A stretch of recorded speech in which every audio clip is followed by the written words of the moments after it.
Welcome back to our channel where we uncover the shocking updates and untold stories surrounding Catherine, Princess of Wales, and her royal circle. Today, the palace is buzzing with drama like never before. King Charles has officially cut off Camilla from the Queen Consort title. This explosive twist has left the entire United Kingdom and the Commonwealth stunned. In a dramatic and historic move, King Charles III stripped his own wife Camilla of the crown's most powerful title. The announcement didn't just stir whispers, it sent shockwaves across Buckingham Palace and beyond. Sources confirm an emergency meeting was held inside the palace walls, where the tension was so thick it felt like the monarchy itself was splitting apart. Now details from behind those golden doors are starting to leak out, painting a fiery picture of a royal family battling from within. Insiders are already calling this the biggest crisis for the House of Windsor since the heartbreaking death of Diana, Princess of Wales. This decision, breaking just hours ago, has thrown the monarchy into chaos and left people worldwide asking what really went down in that room. Palace insiders whisper that this wasn't sudden. It was the result of months of rising tension, bitter accusations of political scheming, and claims that Camilla had a hidden agenda threatening the very balance of the crown. And according to those closest to the throne, the final call came directly from the king himself. The tension finally exploded with no warning signs at all. No royal schedule hinted at it, no press alerts were sent, and not a single journalist had a clue this was coming. Instead, out of nowhere, an urgent call swept through the palace corridors, summoning the most powerful names in the monarchy to drop everything and appear immediately. Princess Royal Anne and Prince William, the Prince of Wales, were among those ordered into a hidden chamber deep inside Buckingham Palace, far from the eyes of the public. Behind those locked doors, whispers reveal the shake-up was brutal. Top officials from the king's household and even key constitutional advisors were stripped of their positions on the spot. The reactions? A storm of shock, confusion, and deep fear rippled through the palace halls. A senior aide, speaking only under the cloak of anonymity, told reporters that the sudden rush was the first clue this wasn't business as usual.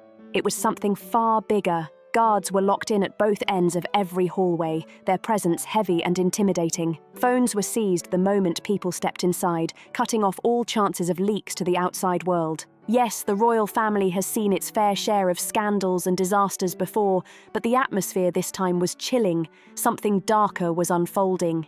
Many inside whispered it felt less like a meeting and more like a constitutional turning point, the kind that rewrites history itself. Eyewitnesses described Camilla walking toward the chamber doors with unnerving calm, her head held high and her expression steady. For decades, she survived public ridicule and endless scrutiny, earning a reputation as someone who never breaks under pressure, and she carried that same icy resilience straight into the storm. Camilla walked in believing this was just another challenge she and Charles would weather together as a united front against the constant pressures crashing in from the outside. But that belief was a grave mistake. The room was icy cold, and the faces staring back at her were frozen masks.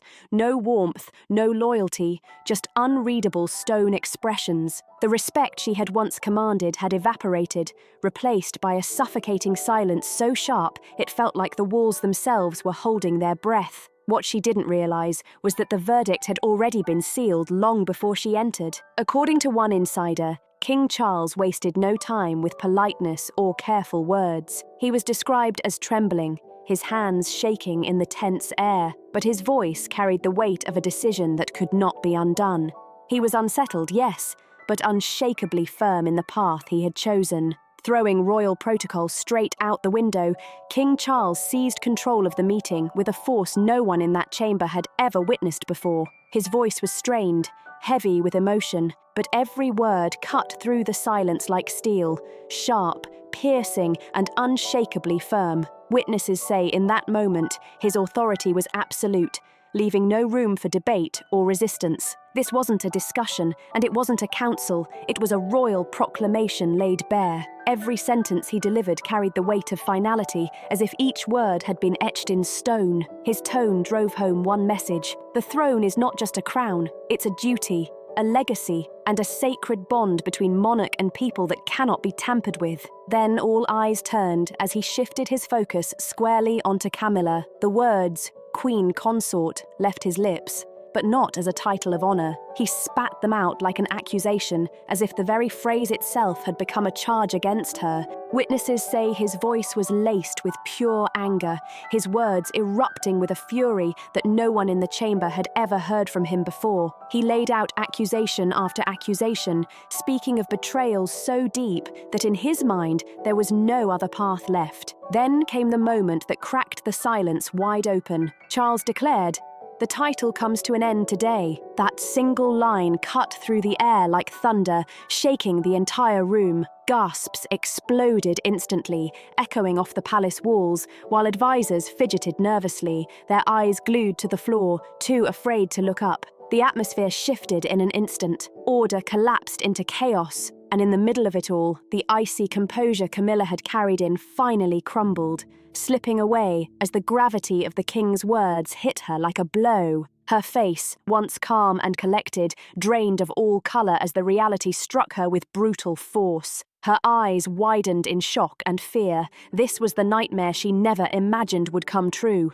The crown she had clawed her way toward, enduring decades of scorn and battles, was now slipping from her grasp forever, ripped away in a moment she could never undo. The silence in the chamber grew unbearable, heavy enough to choke the air, until Princess Anne finally broke it. Her voice was steady, calm as stone, but behind it was the weight of a verdict no one dared challenge. Anne, who had lived her entire life as the embodiment of royal duty, delivered the words that sealed Camilla's fate once and for all. With a look that carried finality, she spoke only 2 words that cut like a blade. "It's time." Prince William sat firmly at his father's side, his silence louder than words. His clenched jaw and piercing stare spoke volumes. His expression was a grim confirmation that he stood firmly with the king's decision. By the time the meeting drew to a close, it was clear that history itself had been rewritten in that chamber. Whispers of Camilla's alleged overreach had long been floating through palace corridors, but now those whispers had erupted into a deafening roar. Insiders insist the king's decision wasn't sparked by one single act. It was the climax of a fire that had been burning beneath the crown for months, slowly eating away at the very stability of his reign. Reports suggest that memos and intelligence files had been circulating quietly among Charles's closest advisors, detailing a troubling pattern of behavior by Camilla, actions that stretched far beyond the traditional duties of a royal consort. And those files, collected over months, painted a portrait of ambition that the monarchy could no longer ignore. At first, the whispers seemed harmless, rumours of royal patronages that conveniently aligned with Camilla's personal interests, and unusual levels of involvement in organising foreign state visits. These early reports were vague, easy to dismiss as palace gossip, but soon those whispers hardened into weighty accusations, claims that she was dipping her hands into matters of governance where no consort was meant to tread. Insiders say the shift was striking. The Queen Consort allegedly began to view her role less as a supportive partner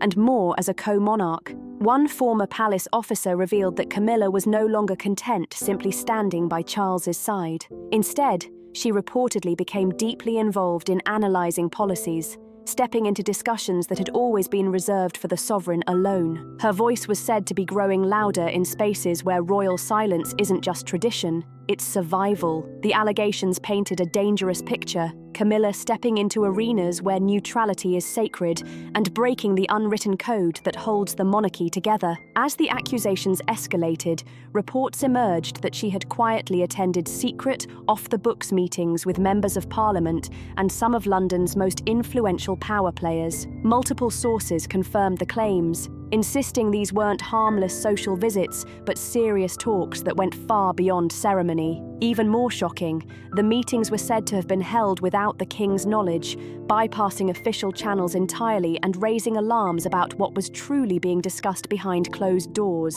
Rumours began swirling that secret deals were being struck, agreements whispered in private, and promises of royal access quietly exchanged. If true, these claims suggested that the sacred line between government and monarchy, the very boundary that protects the crown, was being dangerously blurred. Dr. Alistair Finch, a respected constitutional historian, weighed in with chilling clarity. He explained that the monarchy has endured for centuries because it has stayed above the brutal game of politics, never allowing itself to get dragged into the mud of power struggles. But this, he warned, was different. This wasn't just another scandal. According to Finch, even the slightest suggestion that a royal, especially a consort, was meddling in political maneuvering posed a direct threat to the monarchy's legitimacy itself. And if those whispers proved true, it would strike at the very heart of the institution's survival. At first, King Charles brushed the whispers aside, dismissing them as nothing more than palace gossip fueled by petty rivalries and old grudges. But as his senior staff quietly gathered evidence, painstakingly pieced together over months, the truth became undeniable, and the weight of it crushed any room for doubt. The idea that the monarchy itself was slipping from his grip, reshaped in secret by the woman beside him, filled Charles with dread. It wasn't just a political crisis, it was personal, cutting deep into the very heart of the crown. And hovering over it all was the ghost that never left, the shadow of Diana, the beloved people's princess. Her tragic legacy remained a raw, unhealed wound for both the king and the nation, and every whisper of betrayal tied to Camilla only reignited that pain. The memory of Diana's fate collided with the turmoil of the present, making the storm inside Buckingham Palace feel even more unbearable. No matter how many years passed, Camilla could never outrun Diana's shadow. For a large part of the British public,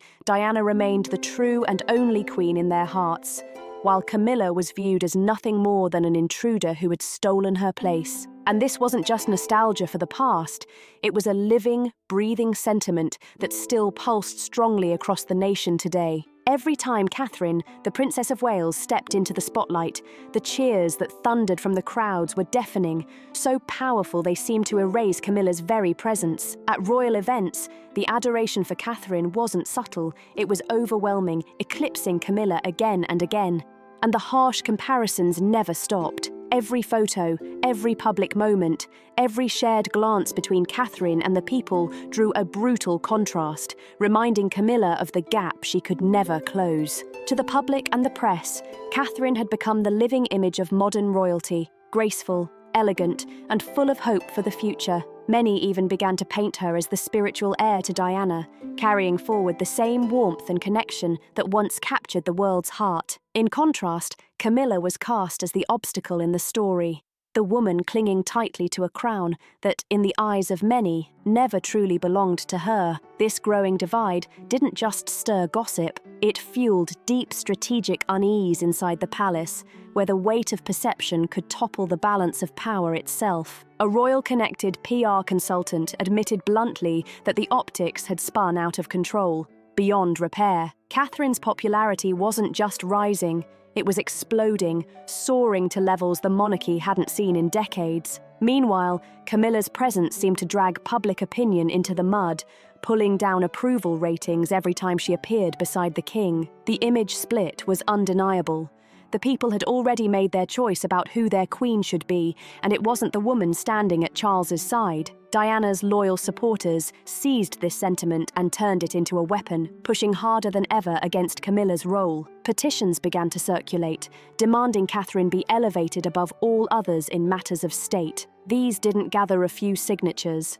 They gained hundreds of thousands, and as if fate wanted to twist the knife further, old interviews and heartfelt letters from Diana suddenly resurfaced, flooding the public with compassion and reopening wounds long thought to be scars. At the center of it all was a haunting reminder, a vow Charles himself had once made to protect and preserve Diana's legacy. There was an unbearable weight pressing on King Charles. He found himself caught between two irreconcilable duties: his lifelong obligation to the crown and his personal loyalty to his wife. What made matters worse was that the deepest pressure came not from the outside world, but from within the royal household itself. Princess Anne, ever the voice of pragmatism, is said to have reminded her brother of a brutal but undeniable truth. The monarchy exists to serve the people, not itself. Even more unsettling was the quiet but firm counsel of Prince William. In private conversations, he reportedly warned his father that clinging to Camilla's contested position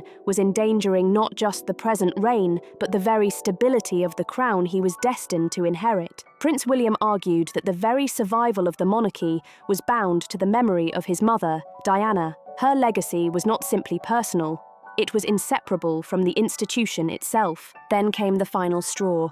Whispers of a covert plan to establish an entirely new dynasty. Though Camilla's standing had already been severely weakened by political missteps and crushing public opinion, it was the revelation of her alleged secret agenda that forced the king's hand. Behind closed doors, Charles was presented with a confidential dossier, its contents nothing short of explosive. The documents detailed Camilla's calculated campaign to secure titles, privileges, and financial security for her own bloodline. Within the dossier were private communications, sensitive financial records, and even sworn testimonies from palace staff. Together, they painted a staggering picture of ambition. At the heart of it all was Camilla's relentless push to elevate her children, Tom Parker Bowles and Laura Lopes, lobbying for them to receive official duties and honours traditionally reserved only for those of royal blood. According to a source with direct knowledge of the dossier, what these papers revealed went far beyond the instincts of a protective mother. This was not mere advocacy for her children.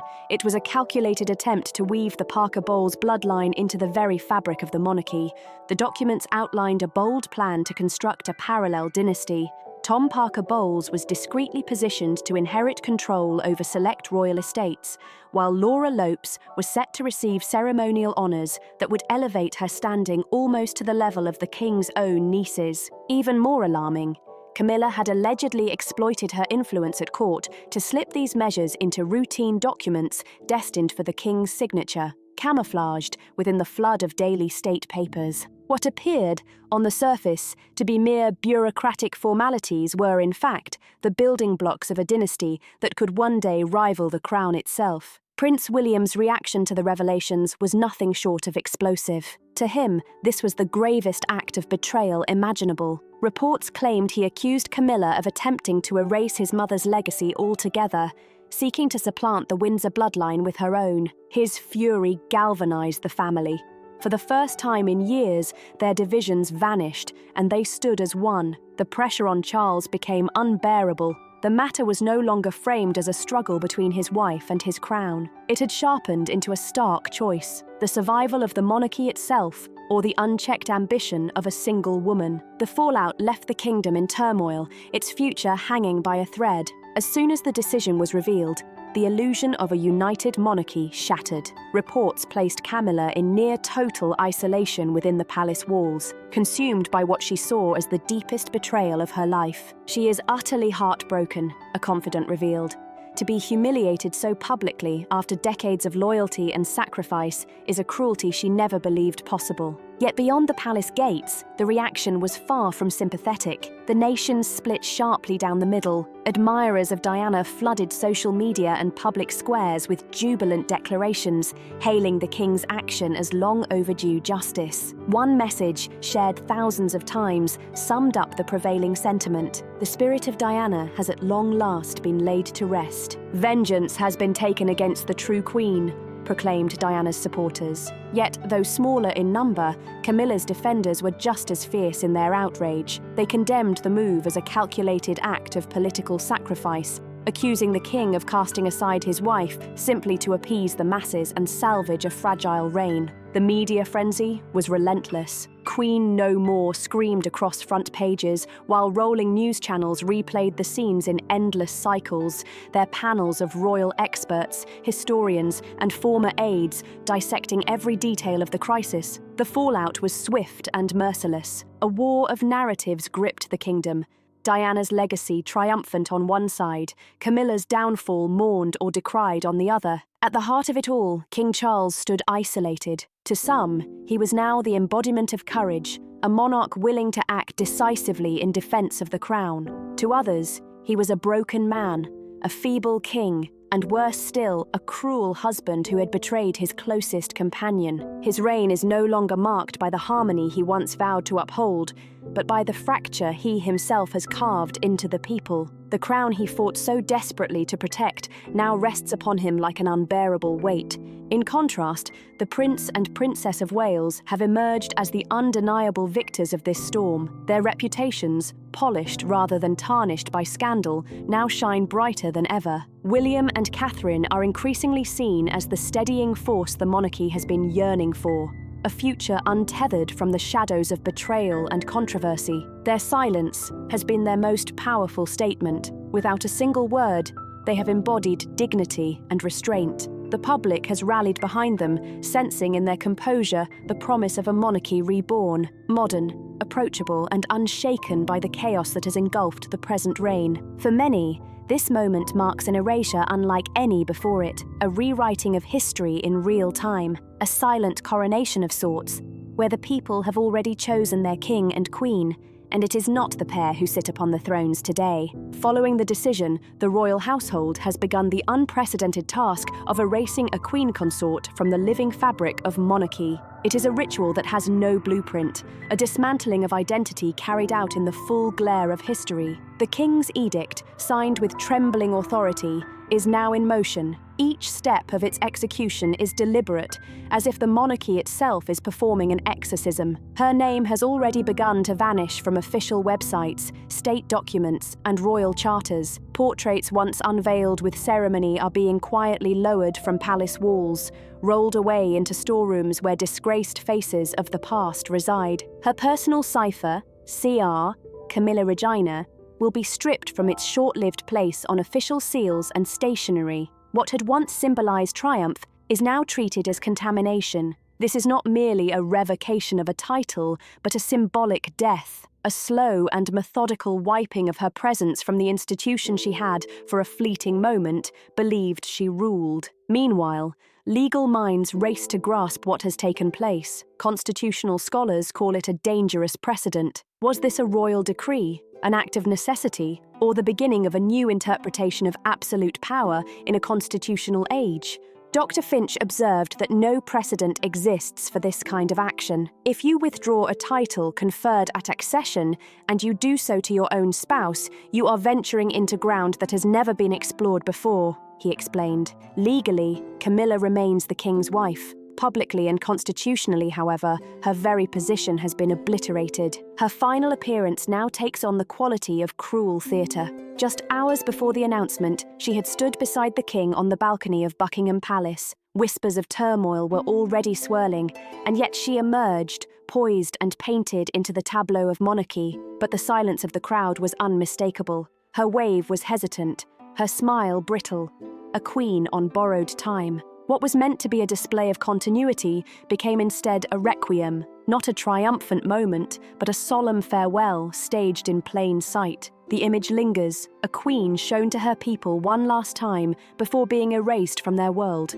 Now, as the dust begins to settle, one truth stands stark. The monarchy of the United Kingdom has been irreversibly changed. A crown once seen as immutable has proven it can be bent, reshaped, even shattered from within. It may be that King Charles acted to defend the crown, yet in doing so, he has laid bare the deep fractures within his own family and across his kingdom. The path ahead is fraught with peril. Camilla's future remains dangerously uncertain. If she retreats into silence, she risks fading into obscurity. But if she fights back, she could further destabilize a throne already standing on fragile ground. Perhaps what lies ahead is not a battle for the throne itself, but for the very soul of the monarchy, a contest between the shadows of the past and the promise of the future. Charles's decision may have been a desperate bid to preserve his legacy, yet in stripping away one crown, he may have revealed just how brittle his own has become. The final chapter of this royal drama has only just begun. Thank you for watching. Don't forget to like, share, and subscribe for more updates and untold stories from inside the royal family. And as always, let us know your thoughts in the comments below. Goodbye for now.